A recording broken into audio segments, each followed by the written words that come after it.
All right, welcome back. Fade to Black. I am your host, Jimmy Church. Tonight, Sonja Grace is here. Tomorrow night, James Fox. We'll be talking about his movie release that is coming up. Thursday night is another Fader night with open lines all night long. But tonight, it's all about Sonja Grace. That's right. Sonja is an author. She's a mystic healer. For over 30 years, has been offering her clients, both in the United States and abroad, immediate stability, clarity, and guidance. Through her healing, counseling, and spiritual processing, Sonja has a wide variety of talent to choose not only how she accesses her ability to channel and communicate, but also with the divine. She sees and receives messages from loved ones who have crossed over and offers a venue for healing in this world and the spirit world. Her ability to read and clear the karmic threads to past lives helps clients heal lifetimes of patterns. She is an energy surgeon and helps clients to identify where the discomfort is in the physical, emotional, mental, or spiritual bodies. Tonight, we're going to discuss her latest book. It's called Dancing with Raven and Bear, a book of earth medicine and animal magic. Of course, her website is sonjagrace.com, and the links are over at jimmychurchradio.com. I'd like to welcome back to Fade to Black, Sonja Grace. Sonja, good evening. How are you? Yay. I'm just thrilled to be here. Thanks for having me back. Yeah, thank you for being on the show. We're, just so excited, and then we got the news today about Stanton, and I don't want that. I don't want that to put a damper on a great show tonight. But you know what? That's not the way Stanton would want it. Let's celebrate the life of Stanton. But the news was pretty sad, wasn't it? Yeah, it was very sad. And, he left a tremendous legacy to the UFO community. And I know everybody's really grateful to him for that. But I'm very sad that he passed. I'll share a really, really, really funny Stanton story. It's short, but it's very funny. He had his heart attack, right? Okay, that's not funny, but he had his heart attack. And then a few months after that, after he had his heart attack, he's at Contact in the Desert, right? And it's hot and it's dusty, and there he is. He's in shape and he's all good. But he's on my panel, and we start the panel, and he's not there, right? He's not there. And we've literally, Sonja, we've got, 1,500, 2,000 people in front of us, right? Just massive in the outdoor auditorium. And I'm introducing everybody, and then I look to my left, and here's Stanton coming down the trail, doing his best, coming, and he comes on stage. What do you say at that point? Man is 80 years old, right? 80 years old, just had a heart attack. Yeah. And he comes up, sits down, and I go, Stanton, you made it. He goes, man, I just had a heart attack, man. Give an old man a break. Give me a break, right? I was just like... And the crowd just erupts and applauds. But great. Yeah, that's great. Just an amazing guy. So yeah, you're right. An amazing body of material that is left here, and we will always have that. So there you go. Yeah. All right. Really good. So here we go. Let's actually start here. Let's start with the new book. And I'm anxious to learn something tonight. That's the first thing. But the title of the book says it all, doesn't it? It does. And, I want you to know that while you were saying all that, I heard this do. I heard this soundtrack going on while you were talking. It was great. Okay. Back to Dancing with Raven and Bear. Okay. I have not been smoking anything, in case you listeners out there are wondering my state of mind. I'm just very happy to be on the show. And I know some of you have talked to me in sessions, and I just want to say hello to all of you because it's exciting. I'm back on Fade to Black. So Dancing with Raven and Bear is this really, really important book. The reason it's important is because sometimes when we need to learn something, we need to get it. And we just can't get it because we have resistance. We're holding ourselves back nah, I don't really want to deal with that. No, I don't want to talk about that. Sometimes when we hear a story and it's a story that's sort of mystical and, takes you into this different state of consciousness, then we open up and we get the message. And that's why I wrote the book, is because I talk to people in sessions all day long, and I do my best to get through those hard places where people don't quite want to, open the door and say, okay, I'll deal with it, and I wrote this book for them. This is that opening where you can read a story and really go into that story and sort of experience a transformation. Well, let's talk about Raven and Bear. Who are they?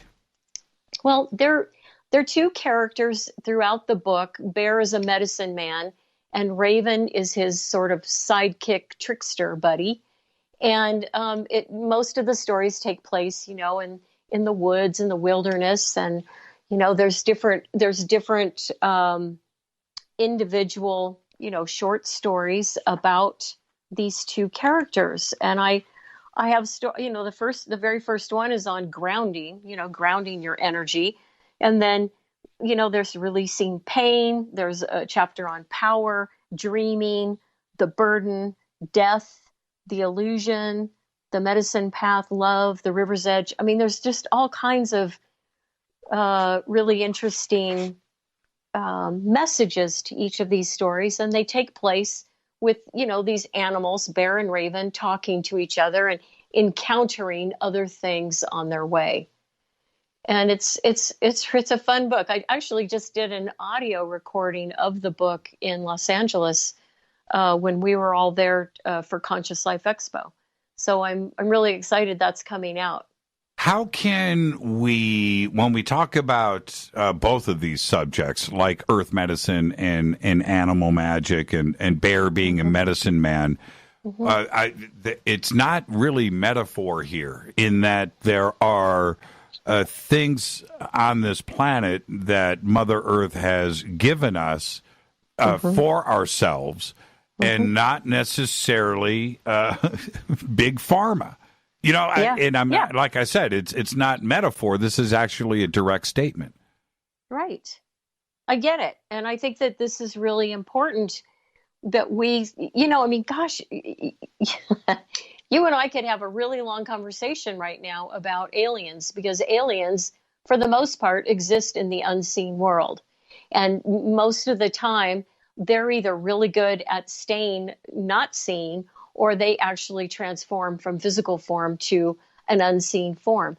I've written a book basically about a relationship between Bear and Raven and various other characters in the book that fall into that sort of shaman realm of the unseen world. You've seen that Far Side commercial where the people are driving away and all the cows start talking to each other again. Yes. Yeah, it's kind of like that. It's like there's so much magic in this world. There's so many things that happen that are truly magical, and we can scratch our heads and go, "Wow, how'd that happen?" And and then we distrust it later, and we don't really believe it, and and next thing you know, you've forgotten that even happened. But it was truly magical at the time, and we're a little desensitized to trusting that, to really trusting what that animal magic is, what that earth medicine really is. Why is it that so many, now our community, they get it, Sonja, they get it. They totally get it. And if they don't get it, they're trying to get it, right? Yeah. They have an open mind and they know that things are not what they are supposed to be, right? And we get that. But the vast rest of the world doesn't get it. They don't get it. There is a whole nother life out there, but what's the deal? Is it that they want to fight it, or that it's easier for them to just plod through life without a sense of wonderment? Well, okay. I think that first and foremost, I'm going to start at the beginning. From the time we're in the womb until we're 3 years old, we're imprinting all of our parents' psychology, good, bad, and otherwise. We imprint all of it. And during that time, from the time we're in the womb until 3, we have different emotional wounds that happen. Mom leaves, goes to the store. We feel like we've been abandoned because we don't have the concept of what 30 minutes means. So we have these emotional wounds, and these emotional wounds are attached to our karma, because our karma is unresolved emotional wounds. So that abandonment that the child felt at 1 year old is triggering all of the abandonment in the past lives as well. So as that takes place and the child starts to get older, 4 or 5 years old, they're starting to cycle patterns. They're starting to actually cycle these emotional wounds. And we then become adults, and we have a more sophisticated version of that pattern and cycle that goes on through our lives until we deal with it, till we actually sit down and do the work and go inside and process what these emotional wounds are. And again, going back to the book, this is why I wrote this book, is because some people don't want to look at their pain or their wounds or what happened to them in childhood. Some people would rather, have another drink and not think about it. But their pain body keeps getting bigger and bigger and bigger. And so their story of pain becomes it's told more often. I'm sure all of you listeners have had friends or people that they always go back, you remember what happened to me in 1985, blah, blah, blah. And there's this whole pain story that they tell. Mm-hmm. That's what they're identifying with. That's the cycle and the patterns of these emotional wounds. So to me, at this point in time, it's very important that we do the work, that we actually get into the deeper part of our psyche and what's going on with with these emotional wounds that have now transformed into the adult version, and we process it, we get that stuff out. We have no problems drinking. I was listening to your commercials, drinking tea that's going to clean us out. Well, it's the same thing emotionally. We need to clean out. And and that is exactly my point when I say that so many don't wonder, right? Don't have imagination anymore. That they want to go to a 2D fixing of their system, whether it is drinking or lashing out in anger, hating the world, whatever it is, but they don't understand that there is an easier way to go about this, that it's actually not everybody else. Probably it's inside of you. Yes, exactly. Because, while we're out in the world talking and dealing with each other, for the most part, we're in projection. We're projecting onto the other person how we feel, or we're totally in transference and we're talking to that person because suddenly they became our mother or our father. So we're really stepping up to the plate to go to bat with a whole lot of filtering systems in front of us. And it takes a lot of work. It takes a lot of, dedication to that work to start lifting those filters so we can see the world a little clearer. And we're really witnessing this on such a grand scale right now, of people being having various filters and pairs of glasses on, that they're not seeing the way that you might see reality or the way that someone else sees the reality. And part of this has to do with the fact that we've moved into the fifth dimension. We are in it. We left the fourth dimension at the end of the Mayan calendar. So we are in this higher frequency, higher vibration. Every person that calls me, I kid you not, complains and says, I have high-pitched ringing in my ears. And I cannot say this enough. This is the vibration of this fifth dimension that everybody is tuning into. I call it the symphony, because to me it sounds like the beginning of the string section starting to play the strings when I have this ringing in my ears. Mm-hmm. And I know, 20-year-olds as well as 80-year-olds who have ringing in their ears. I cannot believe that the world massively has tinnitus. I really feel, and my guides have told me, this is the vibration of this fifth dimension, and we're literally hearing it. And so as people are navigating this new energy, we've never been here before. We've never been in this higher frequency.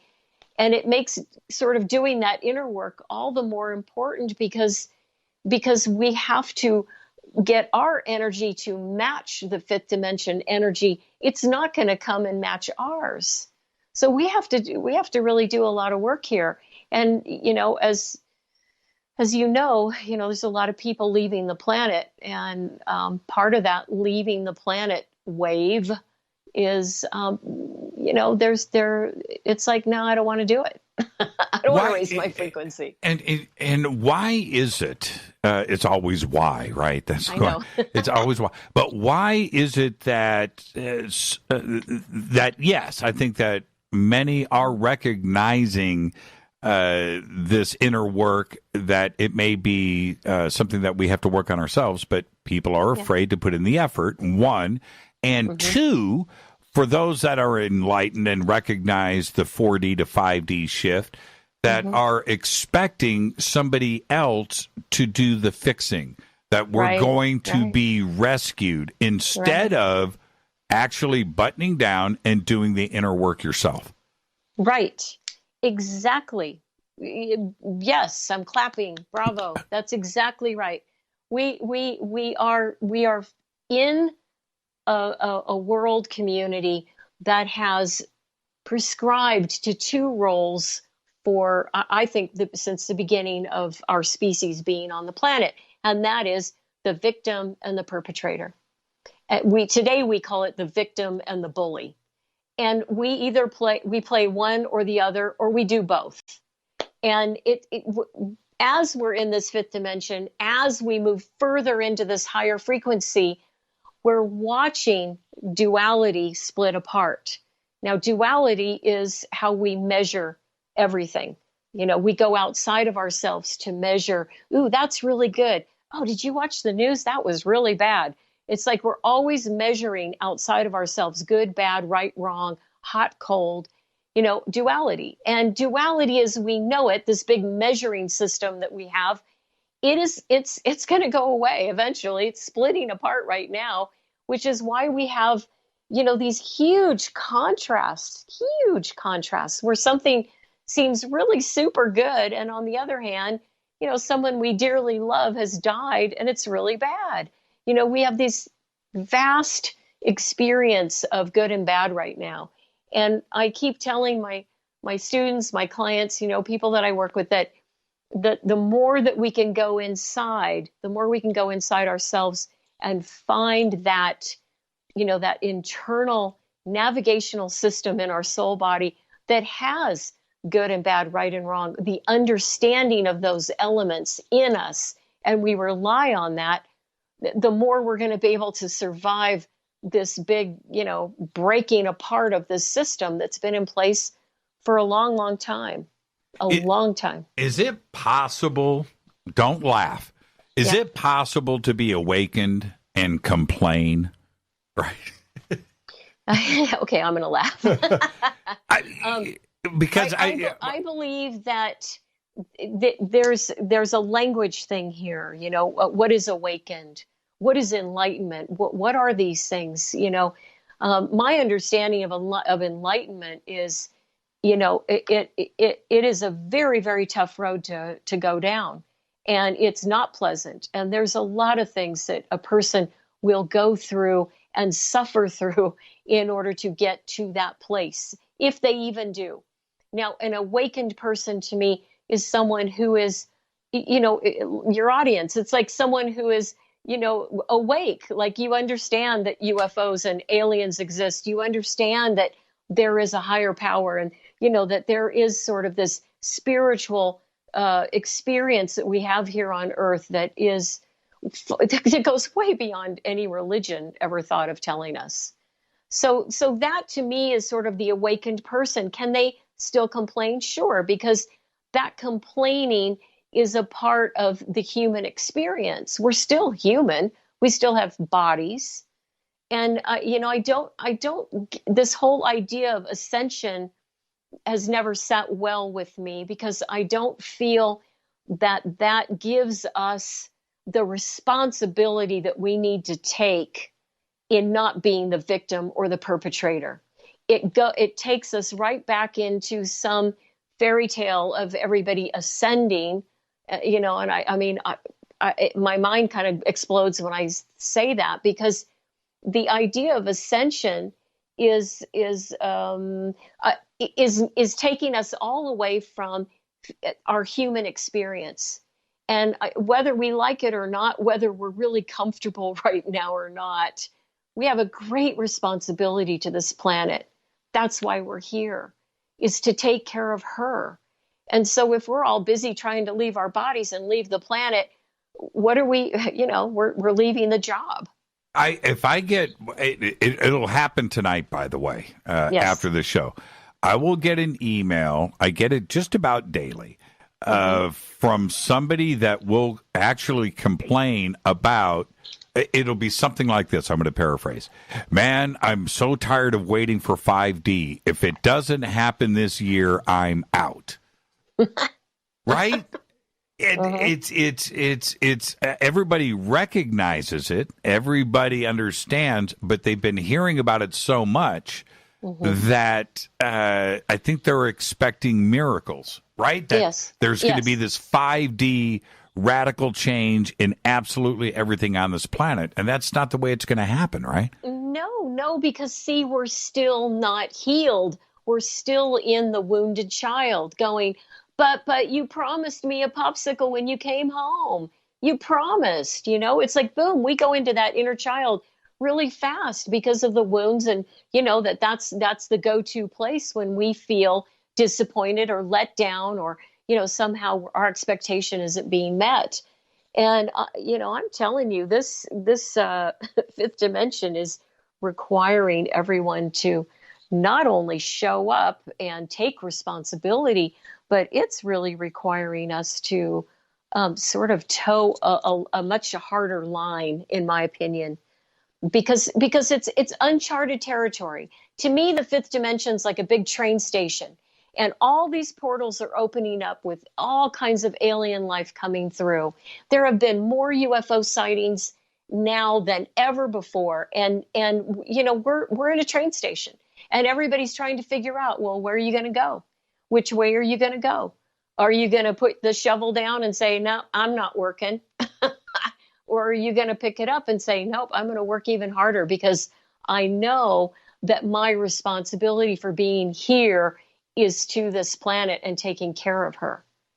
I couldn't agree with you more. The amount of sightings, the ability to see things has never been easier. Night vision, CE5s, night watches, sky watches. If you go out today and patiently stand and stare at the stars, you are going to see something that you cannot explain. You're going to see something that doesn't compute in your brain. Yeah. Now, it's never been like that before.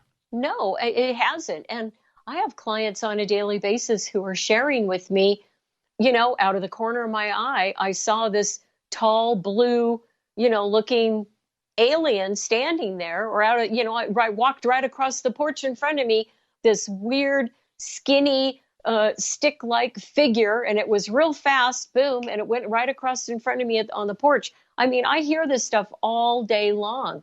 And, I clear implants out of people. I clear aliens out of people. There's a new alien that's come here to the planet that I call shadow aliens. And, I was told loud and clear that their mission is to take over humanity, because they do not like how we have managed this planet.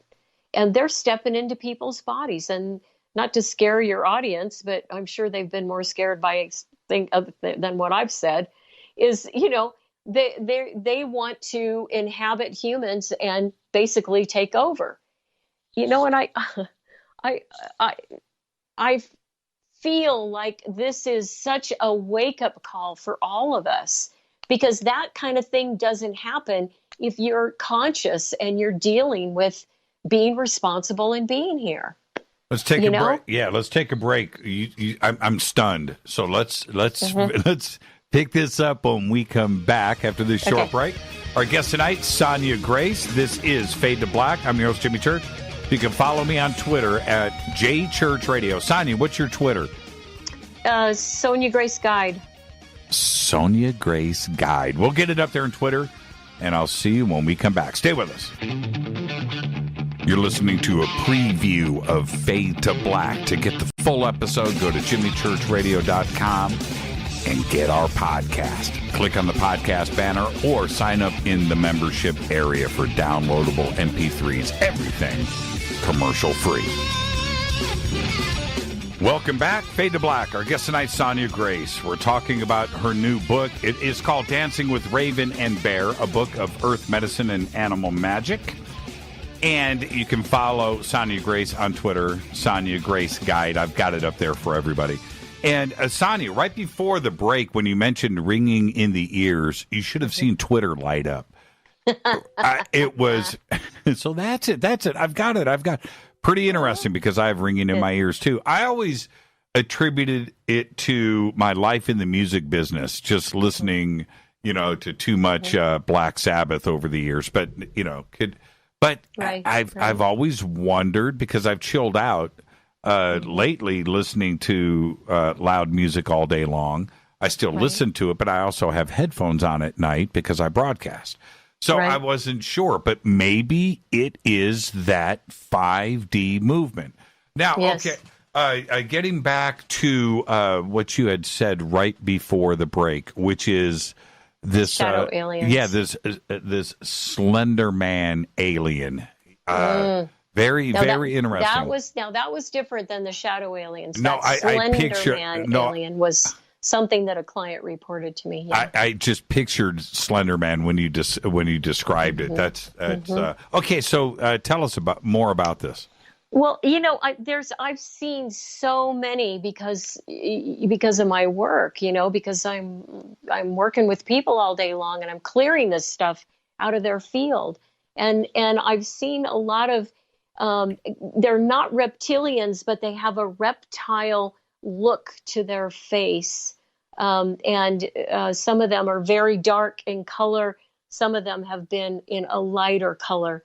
I'm just blown away by how many different species of aliens I have seen and had to, get out of somebody's field and sometimes out of their body, because these guys are pretty serious about, getting what they need from this planet, as opposed to, going somewhere else. Are they feeding off of? Are they feeding off of our abundant negative energy? I think that they are coming here with as much of an agenda as the human race has an agenda. I think that that's where we are not like aliens, but we have a similar thing. Like, some of them come here because they get water. Some of them come here for the natural resources. Some of them come here, like these shadow aliens, because they don't like the way we're managing this planet and they want to take it over. But there's all kinds of agendas going on. I'm just saying that, we're guilty of having agendas too. Sure. Humans are. Sure. The difference that I've seen with us is that we are very unique as a species, because we get handed a big palette when we're born that has emotions. It's these different colors that are emotions, and we paint our reality with all these different feelings and emotions. And you've heard numerous stories of grays and tall grays and reptilians having no feeling at all, just abducting someone and doing surgery on them and not caring that the person is screaming. There's no emotion there, whereas we have lots of emotion. And that's part of the gift and part of the burden of being a human, is that we have this incredible, vibratory energy that are called feelings that connect us to each other. It also is the very element that creates more karma, because when we're connecting our energy with another person's energy, like I'm angry, you're angry, we dial up the whole anger thing, and the karma wheel starts turning again, because now we're getting into sort of, your karma, my karma, and the collective karma of quote unquote anger. So there was, again, I go back to that word responsibility, the responsibility that we have to experience being human and feel our feelings, but most importantly, ground them. Ground that energy is so high right now because of what we're dealing with. We're not back in the fourth dimension, floating down a river sipping margaritas. Yeah, exactly. And we have a line in the sand inside of the UFO community, which on one side, ET is benevolent. They're here for us. Like I said earlier, they're here to rescue us, right? They're here to save us. And then on the other side of the sand, this is malevolence. This is a bad situation. They are not here for us. There isn't a blending of the two on both sides of the camp. Let me clear this up, because I hear both sides of this fence all the time. And, if anybody sat in my job, in my seat all day long, dealing with what I deal with and what I can see, I think they might have a different perspective on this. I feel that the benevolent ones, the ones that are there to help us, are the demigods. The demigods, like the Egyptian gods, the Mayan gods, the Hopi gods, the Norse gods, the Greek gods, all those different gods are star beings. They're much, much bigger. They're 18 feet high. They're super tall. They're big. They're benevolent. They're right up there with angels. They're incredible. And they're the ones that come here and help us. And I put Pleiadians in that same group, because the Pleiadians have had such an influence on our species from the beginning. I mean, it's incredible how much they've influenced us. But all these different star beings have come down and helped shape humanity at different times. Like when the comets hit Earth 12,500, or as Graham says, 12,800, 12,500, somewhere in there. When the comets hit Earth and Atlantis fell and Lemuria fell, we started a new phase of humanity. And that's when all these portals open up from the Earth, kind of like these big beams going out to the universe saying, okay, we're ready. And that's all the star beings start to come down, the demigods. And, when people wonder, well, why did the people start burying all these people next to Stonehenge? Why are there these burial mounds? Well, it's because the gods, they weren't coming back. When they built Stonehenge, they said, this is our last gift to the people. This is our statement that we will always be here with you. And they were gone. And so they started burying their people next to the Stonehenge, because as the high priestesses and, people in higher positions, because they wanted to bring the gods back, just like the Mayan people, or the Aztec people, anybody who sacrificed humans, they want to bring the gods back. And because the gods have always helped the people. Alien species are that's a whole different thing. I put them on kind of the same playing field as humans, but obviously if they're flying around space in spaceships, they're much more evolved than we are. At least technology-wise, Yeah, and I think that's exactly the point. I want to go back to what you said. What do you mean, feel our feelings and ground them? I mean that when you get angry, it's really important to feel that anger, but to release that energy into the earth. And, I have a grounding meditation that's the basis of all my work that I do.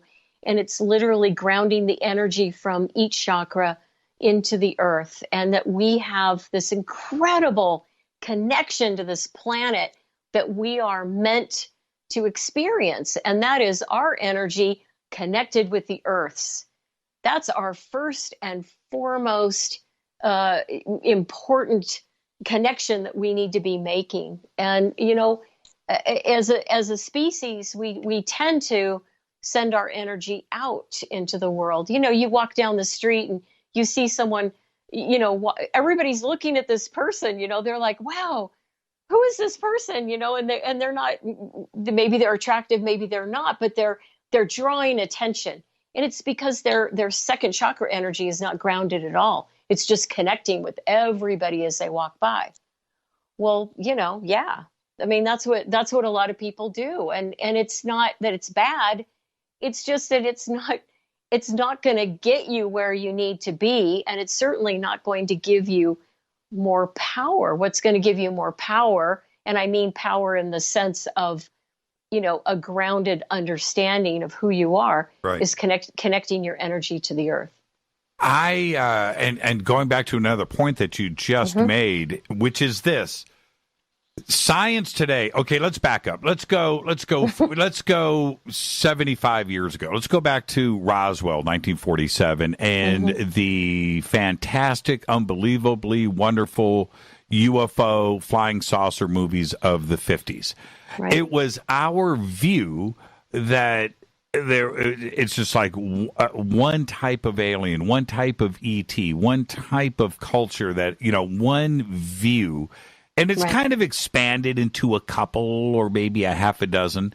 Science today, Sonja, is saying that in our Milky Way, there are 50 billion rocky planets. Not one, not just Earth. And what that would indicate is Earth is known to thousands of civilizations, if not millions of civilizations. And it's not one mindset that is visiting us. It's a plethora. It is. It's just not one thing that is visiting here. It could be thousands every single day. Exactly. And the fact, we are so not trained in our eyes. When you grow up naturally in the woods or, where there's not a lot of civilization around you, there's just a natural world. You attune your eyes in a way that you see things that most people wouldn't see. You see that bird land in the tree, 100 feet off. You see the deer pass through that most people wouldn't have seen. You start seeing things that you don't normally see. And alien life, my God, there's so many of them that are really, really good at being chameleons and completely disguising themselves. I remember my husband and I were driving to the coast, and I knew there was something in the woods to my right. I knew it. I felt it.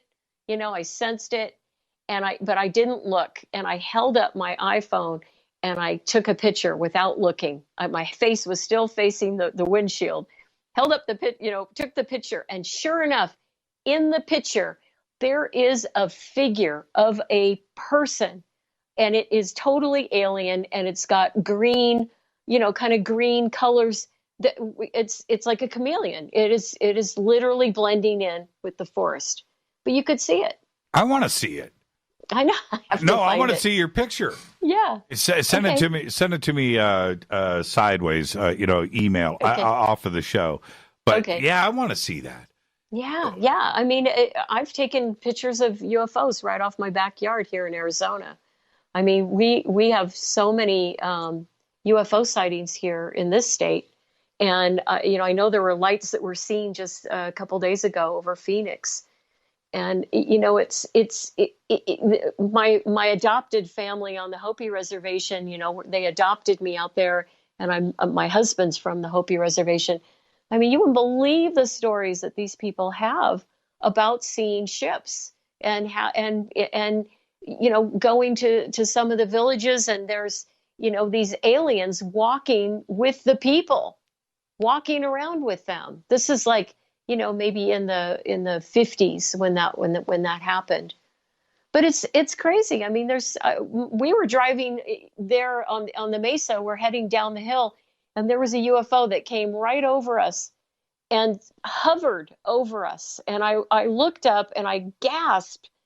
And it's a drop off on one side of the road. You don't want to take your eyes off the road. And my husband was just, I mean, I've never seen him look like that. I mean, he had this look on his face like, holy crap, and I said, do you see it? And he said, yeah, I see it. I said, okay, good. Don't you love it when that happens? Don't you love it? Don't you love it? Rita and I'm not going to go into the full story, but Rita and I have seen things together a lot, and I enjoy it because we get to experience it together. What I find strange about that is that nobody else sees it. Like there's not thousands of phone calls into the police station that it's not reported on the news. It seems that it was just for us. Exactly. I love it when it happens, but it's frustrating. We had this just like you guys, right? We're coming out of the mountains. This UFO flies over our car, and it appears to land in Van Nuys, right in front of us in the valley. And I call MUFON. We rush home. I turn on the news. I'm waiting for the UFO sighting of the century. Right. Silence. Nothing. Crickets. Yep. It was an impossibility to us. But there you go. It happened I can't explain it. And I do enjoy it when it happens that way. I think it's fabulous. You know, I the one story that really sticks in my mind is my dad on the reservation. He was telling me that they were driving home from one end of the reservation to the other, and it was nighttime, and it's all kind of rolling plains, rolling fields, and it was totally lit up on one side of this vast landscape, like a big city. It was just lights, nothing but lights, and you could see these poles kind of sticking up, and you could see people working on these poles, and they pulled over, and you know, my mom said, well, I didn't know they built a city out here, and he looked at her and he said, that's not a city. We got to go. And they got in the car. It was a giant mothership. I mean, it was really, really big. And so they went back the next day. They had to go back and pick something up, and it was gone. There was nothing there. This was your dad?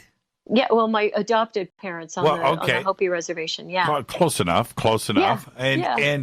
And how do they live through the experience? In that they've got to think about it, talk about it. Well, sure. But see, they have stories and, you know, sightings that they have experienced their whole lives. I mean, he remembers, you know, seeing ships land in the driveway of their ranch, and as a little boy laying on the knoll and watching this light blink on top of this ship, and then getting really scared and running like crazy back to the house. You know, there's some really there's a lot of activity, especially in places where there's not a lot of populace. You know, it's there's a lot of activity. Now, you brought up tinnitus, right? That you don't think that the world population, everybody has tinnitus. Yeah. On the same view, the tens, if not hundreds of millions of people around the world that have had sightings, that have made contact, they're not crazy either. There is something happening on a world scale, isn't there? Yes, there is, and you know, people are feeling it on kind of all different levels. Meaning, there's a lot of anxiety right now. There's a lot of people with anxiety, and a lot of people who are stressing out. There's a feeling of, you know, sort of like something's coming. I have people who write me daily telling me that they feel this big earthquake coming, and what should they do? And, you know, I mean, gosh, there's just so many things that are sort of shifting for us, even if it's just in our psyche, it's shifting. And a lot of this has to do with the fact that many people on the planet came from and first incarnated to Earth during Atlantis and Lemuria. It's like we came in at the end of Atlantis and Lemuria. And so many people on the planet have experienced and did experience the fall of Atlantis and Lemuria. And you don't forget something like that. I mean, that was major. And there were land masses that moved, you know, it was big. And so there's a lot of that, you know, there's that karmic thread again. There's a lot of that fear that runs through people because they remember, you know, mass destruction. They remember that. I have clients who had past lives in, you know, in Hiroshima, when the bomb went off in Pearl Harbor, in World War II and concentration camps. I mean, this stuff it's real and it stays with us, and it is a part of the karmic stuff that we have to work out. So when people feel like, something's coming and something's happening, my advice to everybody is let's go back to basics. Let's go back to, okay, we understand that we're here as infinite souls having a human experience. And there is fear if you want to plug into fear. And there is no fear if you want to sit in a place where you are allowing, the universe, creator, whatever everybody wants to call that, higher power energy, to run the show. And what that means is we have to have trust, and we have to have faith, and we have to feel that we're not going to be, annihilated or abandoned. And this then brings back what you were talking about, the side of the fence that believes all alien life is benevolent. Okay? I don't agree with that. I don't feel that that all alien life is coming here to somehow make our lives better. Nor do I believe that implants are going to somehow, evolve us. For God's sakes, we are infinite souls having a human experience. If we can't take responsibility and have that evolutionary enlightenment experience, then we got to go back through the playbook and see where we're missing the point. Well, that's exactly the point. And ancient cultures, before technology, before modern history, ancient cultures fully understood this. Yep. Fully embrace this. You brought up shamans earlier and the Hopi culture, not only here with the indigenous cultures in the United States, but it was all around the world, going all the way back to Mesopotamia and ancient Egypt and beyond and before that. Right. And we've lost that vision, that contact of ourselves. Yes, we have. And we've really this time right now reminds me a lot of 4000 BC when everybody's starting to get squirrely because the demigods aren't coming back, and there's a lot of power shift going on between women, the high priestesses having all the power, to shifting over to the men and the druid practice and all of that. I mean, that was a whole kind of wave that took over as well. And we have so much memory, and people may not recognize this, but we have such a deep memory of stuff in our soul body that when we kind of let go and get out of fear, we can tap into that. I mean, I'm sure your listeners have had experiences where, you've gone to Italy and you've always wanted to go and you just feel so at home there. Or, you've always wanted to go to the Grand Canyon and you feel home when you set eyes on that place. It's like we have past lives in many places around the planet, and those memories are there. We just have to be able to get in there and access that. And when I do past life readings for people, I really try to help them not only understand what that was about, but to resolve what the karmic piece is to that. Because a lot of our lives, we died violently. We had our heads chopped off, or we were burned, or, we died in war. We died in battle.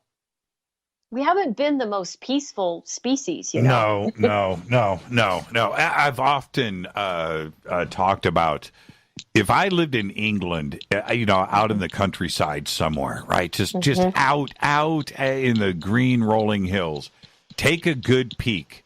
Because there was a violent battle that happened in that yard. Yes. Think about the power of what is going on there. Let's take a break right here. When we come back, Sonja, I actually want to talk about the last few days. We're talking about past lives and regression. Yeah. The last couple of days, I've had the most insane deja vus. Insane. Ooh. We'll talk about all that when we come back. Our guest tonight, Sonja Grace. We're talking about her new book, Dancing with Raven and Bear. a book of earth medicine and animal magic. This is Fade to Black. I'm your host, Jimmy Church. Stay with us. We'll be right back. You have just listened to a full hour free preview of Fade to Black. To get the full show, all archives, just go to our podcast section at jimmychurchradio.com. You can also sign up to be a Fadernaut in our membership area, where we have downloadable MP3s. Go to jimmychurchradio.com. Go Bagley Tappy.